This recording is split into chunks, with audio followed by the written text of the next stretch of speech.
Hello दोस्तों, कैसे आप सब? उम्मीद अच्छे होंगे और आप लोगों ने बिल्कुल सही देखा। तुमने सुपर न्यूक्लियर बैटरी वाला फ़ोन जलाने वाला है, जो जिससे कि आप एक बार चार्ज करने पे आपका ये 28,000 साल तक चलेगा। तो क्या है, आज इसी का रिव्यू करेंगे, तो वीडियो को पूरा देखिएगा। और चैनल पर नया है तो सब्सक्राइब जरूर कर लीजिएगा, इससे मुझे थोड़ा मोटिवेशन मिलेगा। और वीडियो पसंद आए तो वीडियो को लाइक जरूर कीजिएगा। तो चलिए शुरू करते हैं वीडियो को।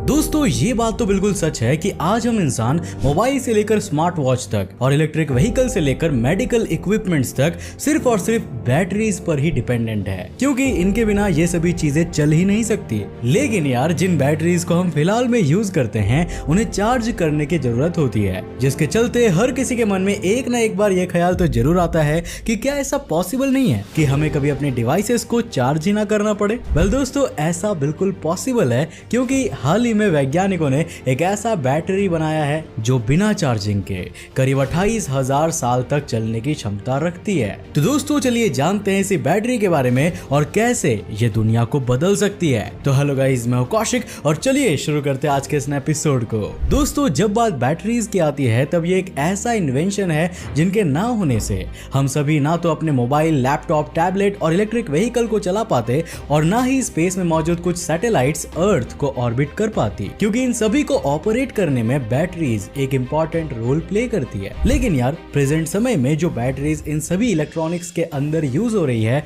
वो हमें अब भी पूरी तरह से सेटिस्फाई नहीं कर पाती, क्योंकि इन बैटरीज की अपनी एक लिमिटेशन होती है, जिसके बाद हमें इन्हें दोबारा से चार्ज करना पड़ता है। और शायद यही वजह है कि मौजूदा दौर में वैज्ञानिक एक ऐसी बैटरी डेवलप करने के लिए मेहनत कर रहे हैं जो बार बार चार्जिंग के इस प्रॉब्लम को बहुत हद तक खत्म कर देगी। और इसी कड़ी में डायमंड बैटरी उनके लिए एक उम्मीद की किरण बनकर सामने आई है, क्योंकि इस बैटरी के पास ना सिर्फ हजारों सालों तक लास्ट करने का पोटेंशियल है, बल्कि ये दुनिया से न्यूक्लियर वेस्ट को भी एलिमिनेट करने में हेल्पफुल हो सकती है। तो दोस्तों, अब सवाल ये आता है कि आखिर डायमंड बैटरी इतनी लास्ट लॉन्गिंग कैसे है और ये वर्क किस तरह से करेगी। वेल दोस्तों, ये जानने से पहले हमें करंट टाइम की सबसे रिलायबल बैटरी यानी कि लिथियम आयन बैटरी के बारे में जान लेना चाहिए, क्योंकि तभी जाकर हम ये अच्छे से समझ पाएंगे कि आखिर दुनिया लंबे समय तक लिथियम आयन बैटरीज पर क्यों डिपेंड नहीं रह सकती। दोस्तों, लिथियम आयन बैटरीज आज के ज्यादातर डिवाइसेस में देखने को मिल जाती है,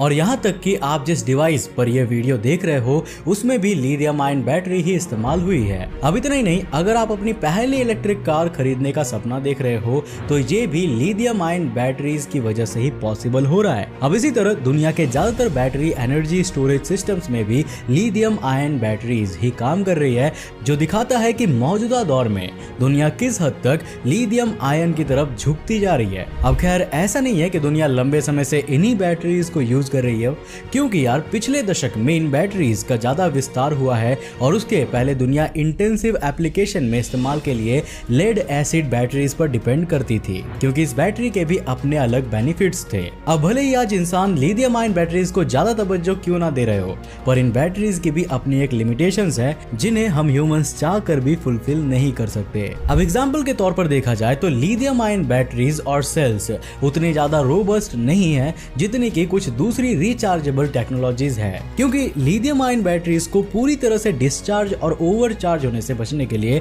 प्रोटेक्शन की जरूरत होती है। और शायद इसी के चलते आज जो लिथियम आयन बैटरीज बनाई जाती है उनमें करंट्स को सेफ लिमिट्स के अंदर मेंटेन किया जाता है। आमतौर पर एक लिथियम आयन बैटरी का डिसएडवांटेज ये होता है कि उसे अपने अंदर प्रोटेक्शन सर्किटरी इनकॉर्पोरेटेड की जरूरत होती है, क्योंकि इसी से इंश्योर होता है कि बैटरी अपनी सेफ ऑपरेटिंग लिमिट्स में है या नहीं। दोस्तों, अब आपकी जानकारी के लिए मैं बता दूं कि जब किसी लिथियम आयन बैटरी के अंदर ये सेफ्टी मेजर्स ऐड किए जाते हैं तब इससे ना सिर्फ बैटरी का वेट इंक्रीज होता है बल्कि बैटरी कॉस्टली भी हो जाती है। साथ ही साथ यही सेफ्टी मेजर्स बैटरी के मेंटेनेंस और डिस्पोजल को भी मुश्किल बना देते हैं, जो टेक्नोलॉजी के इस युग में साइंटिस्ट के लिए एक चुनौती है। हालांकि अगर आपको लगता है कि लिथियम आयन बैटरीज का यही एकमात्र डिसएडवांटेज है तो ऐसा बिल्कुल भी नहीं है, क्योंकि कंज्यूमर इलेक्ट्रॉनिक्स में भी इन बैटरीज के अंदर दिक्कत देखी गई है, और वो दिक्कत है एजिंग की, जिससे इन बैटरीज को सफर करना पड़ता है। दोस्तों लिथियम आयन बैटरीज में होने वाली एजिंग की सबसे बड़ी दिक्कत यह है कि ये सिर्फ टाइम और कैलेंडर पर डिपेंड नहीं होती, बल्कि जितनी नंबर ऑफ चार्ज और डिस्चार्ज साइकिल से होकर ये गुजरेगी उसका भी इसकी एजिंग पर मेजर इंपैक्ट देखा गया है। अब आमतौर पर बैटरीज अपनी कैपेसिटी कम होने से पहले लगभग 500 से 1000 बार चार्ज डिस्चार्ज साइकिल तक ही टिकती है, पर जिस हिसाब से आज लिथियम आयन बैटरी में डेवलपमेंट हो रहा है उनकी वजह से इनकी चार्ज रिचार्ज साइकिल की फिगर में इजाफा जरूर हुआ है। लेकिन ये इस दिक्कत का सोल्यूशन नहीं है, क्योंकि अभी भी इन बैटरीज को अपनी चार्ज डिस्चार्ज साइकिल पूरी करने के बाद रिप्लेसमेंट की जरूरत पड़ती है, और ये तब तो और भी बड़ी चुनौती बन जाती है जब इसे डिवाइस के अंदर एम्बेडेड कर दिया गया हो। अब इतना ही नहीं दोस्तों, इनकी कैपेसिटी पर गुजरते वक्त के साथ गहरा इंपैक्ट पड़ता है, और ये सिर्फ इन्हें यूज में लेने से नहीं पड़ता, बल्कि अनयूज्ड लिथियम आयन बैटरीज भी एक गुजरते हुए वक्त के साथ अपनी फुल कैपेसिटी गवा देती है। दोस्तों इन सभी प्रॉब्लम्स के अलावा लिथियम आयन बैटरीज के साथ ट्रांसपोर्टेशन का भी इश्यू देखा गया है, और इसका जीता जागता एग्जांपल हमें दुनिया भर की एयरलाइंस में देखने को मिल जाता है, क्योंकि बहुत सी एयरलाइंस सिर्फ लिमिटेड बैटरीज का ही ट्रांसपोर्टेशन करती है, जिसके चलते इनका ट्रांसपोर्टेशन सिर्फ शिप्स तक ही सीमित रह गई है। अब जब भी किसी एरोप्लेन में लिथियम आयन बैटरी को ट्रांसपोर्ट किया जाता है तब उन्हें सेपरेटली स्पेशल लगेज में रखा जाता है, साथ ही इनके ऊपर प्रोटेक्टिव कवर्स भी चढ़ाए जाते हैं, क्योंकि तभी जाकर इन्हें शॉर्ट सर्किट्स से प्रोटेक्शन मिलता है। ऐसा भी माना जाता है कि लिथियम आयन बैटरीज के लिए इनकी कॉस्ट भी एक बड़ा इश्यू बनी हुई है, और इनकी कॉस्ट को हम कुछ ऐसे समझ सकते हैं कि एक इलेक्ट्रिक व्हीकल की टोटल प्राइस का 1/3 सिर्फ और सिर्फ उसकी बैटरीज पर जाता है, जिसकी वजह से इलेक्ट्रिक व्हीकल्स इतने ज्यादा महंगे होते हैं। अब यही सभी प्रॉब्लम्स है जिनके चलते ह्यूमैनिटी को लिथियम आयन बैटरीज के सामने एक बेटर ऑप्शन की जरूरत है, और वैज्ञानिकों ने डायमंड बैटरी के रूप में शायद ह्यूमैनिटी को वो प्रोवाइड करवा दिया है जिसकी उन्हें जरूरत थी। दोस्तों डायमंड बैटरी की बात करें तो इसके बारे में ऐसा कहा जा रहा है कि ये दुनिया बदल देने की क्षमता रखती है,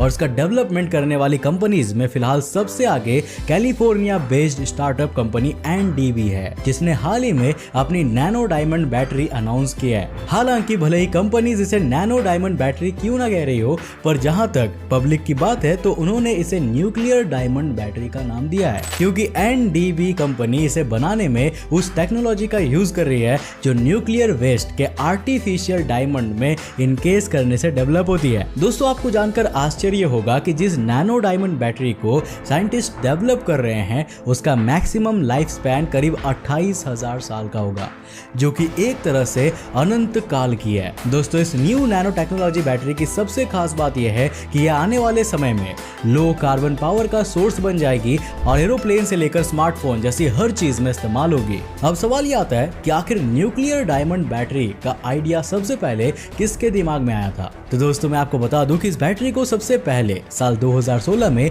यूनिवर्सिटी ऑफ ब्रिस्टल के साइंटिस्ट द्वारा डेवलप और प्रेजेंट किया गया था। इसी यूनिवर्सिटी के प्रोफेसर टॉम स्कॉट ने अपने एक लेक्चर में बताया था कि उनकी टीम ने एक ऐसा सिंथेटिक डायमंड ग्रो किया है जो कि रेडियो एक्टिव फील्ड में रखते ही स्मॉल इलेक्ट्रिक करंट जनरेट करने लगता है। आज प्रोफेसर टॉम स्कॉट की टीम द्वारा ग्रो किए गए सिंथेटिक डायमंड से जो बैटरी डेवलप हुई है वो इफेक्टिवली सेल्फ चार्जिंग है, क्योंकि इसमें मौजूद डायमंड रेडियो एक्टिव सोर्स के करीब जाते ही अपने आप चार्ज प्रोड्यूस करने लगते हैं। नाउ ब्रिस्टल की इस टीम ने अपने प्रोटोटाइप को डेमोन्स्ट्रेट करने के लिए सबसे पहले जिस रेडिएशन सोर्स का यूज किया था वह निकेल 63 है, जिसके बाद उन्होंने कार्बन 14 का भी यूज किया जो कि कार्बन का रेडियो एक्टिव वर्जन होता है। दोस्तों इसे हम न्यूक्लियर डायमंड बैटरी का एक बहुत बड़ा बेनिफिट मान सकते हैं, क्योंकि ये सच में न्यूक्लियर वेस्ट को धरती से एलिमिनेट करने की दिशा में काफी कारगर लग रही है। करंट टाइम में देखें तो यूके में बंद हो चुके न्यूक्लियर पावर प्लांट्स के रिएक्टर्स में मौजूद ग्रेफाइट ब्लॉक्स के अंदर कार्बन 14 के ह्यूज रिजर्व्स मौजूद है, पर क्योंकि कार्बन 14 लो यील्ड बेटा पार्टिकल एमिटर है, इसीलिए एनवायरनमेंट में इसको अलाउ करना अभी भी बहुत ही ज्यादा रिस्की है, जिस वजह से इसे लॉन्ग टर्म के लिए सिक्योरली स्टोर करना बेहद जरूरी है। मगर ब्रिस्टल यूनिवर्सिटी के वैज्ञानिकों ने इन न्यूक्लियर पावर प्लांट्स के अंदर मौजूद न्यूक्लियर वेस्ट को एक्सट्रैक्ट और रीपर्पोज करने में एक जबरदस्त अपॉर्चुनिटी देखी, जिसके बाद आर्केन लाइट नाम की एक कंपनी फॉर्म की गई जिसका काम डायमंड बैटरी कॉन्सेप्ट का कमर्शियलाइजेशन करना था। दोस्तों न्यूक्लियर वेस्ट को इस तरह से यूज करना उसे जमीन के अंदर गाड़ देने से ज्यादा बेहतर है, क्योंकि जब न्यूक्लियर वेस्ट को जमीन की गहराई में प्रिजर्व करके रखा जाता है तब उसके कंटामिनेशन को रोकने के लिए स्पेशल केयर की जरूरत होती है। वैसे हर कोई न्यूक्लियर वेस्ट के इस तरह यूज से एग्री नहीं करता, क्योंकि कुछ लोगों का ये भी मानना है कि न्यूक्लियर वेस्ट का ऐसा पब्लिक हैंड्स में पहुंच जाना अपने आप में भी खतरनाक है, क्योंकि इससे रेडिएशन लीक का खतरा हर वक्त बना रहेगा। हालांकि यार आपको ये जानकर खुशी होगी कि न्यूक्लियर डायमंड बैटरीज खतरनाक नहीं है,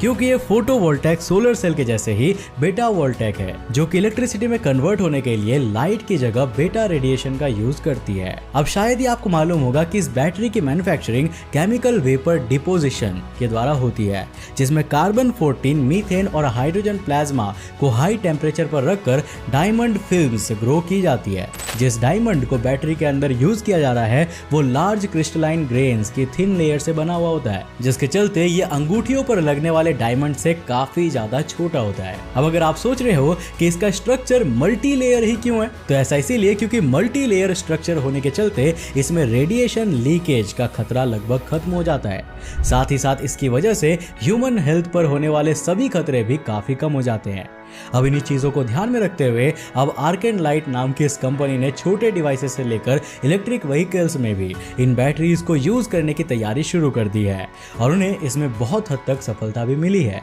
इतना ही नहीं, न्यूक्लियर डायमंड बैटरीज की स्ट्रेंथ और ड्यूरेबिलिटी जांचने के लिए वैज्ञानिकों ने इसे एक वॉल्केनो के टॉप पर भी टेस्ट किया है। अब इस एक्सपेरिमेंट में आर्केन लाइट बेटा वोल्टाइक्स के प्रोटोटाइप का यूज किया गया था, जिसका काम ड्रैगन एग नाम का एक रिमोट मॉनिटरिंग स्टेशन में मौजूद सेंसर्स को पावर करना था। और आपको जानकर आश्चर्य होगा कि वॉल्केनो के टॉप पर होते हुए भी इस बैटरी ने ठीक से काम किया, जिसके बाद वैज्ञानिकों का मानना है कि आने वाले समय में स्पेस मिशंस और स्पेस शिप्स को पावर करने के लिए भी इस बैटरी का यूज किया जा सकता है। वैज्ञानिक मानते हैं कि अगर जेम्स वेब स्पेस टेलीस्कोप के अंदर यह बैटरी यूज की गई तब फिलहाल में सिर्फ 2 दशकों के लिए स्पेस मिशन में गया यह टेलीस्कोप ना जाने कितने ही लंबे समय तक हमें स्पेस के नजारे दिखा सकता है। खैर, अब स्पेस मिशंस और सैटेलाइट्स में न्यूक्लियर डायमंड बैटरीज के यूज को भले ही अभी काफी समय क्यों ना हो, पर जब आर्केन लाइट कंपनी के CEO का मानना है कि छोटे डिवाइसेस में ये बैटरी असल में 2024 के आसपास यूज भी होने लगेंगी, तो कहीं ना कहीं दुनिया के लिए एक अच्छी खबर जरूर है। अब देखना यह है कि क्या ये बैटरी अपने दावों पर खरी उतरती है या फिर ह्यूमैनिटी को लॉन्ग लास्टिंग बैटरी के लिए अभी भी और भी वेट करना पड़ेगा। वैसे दोस्तों, आपको क्या लगता है इसके बारे में? अपनी राय नीचे कमेंट सेक्शन में जरूर देना। दोस्तों, मुझे उम्मीद है कि आज की वीडियो से आपने काफी कुछ नया सीखा होगा। अगर सीखा तो इस वीडियो को लाइक करने के साथ साथ अपने फ्रेंड्स के साथ जरूर शेयर करना। अब दोस्तों, अगर आप नए हो इस चैनल पर इंटरेस्टिंग वीडियोस को देखना चाहते हो तो चैनल को सब्सक्राइब करने के साथ साथ नोटिफिकेशन बेल ऑन कर देना, ताकि आप देख सको हमारे वीडियो सबसे पहले। तब तक के लिए बाय, जय हिंद।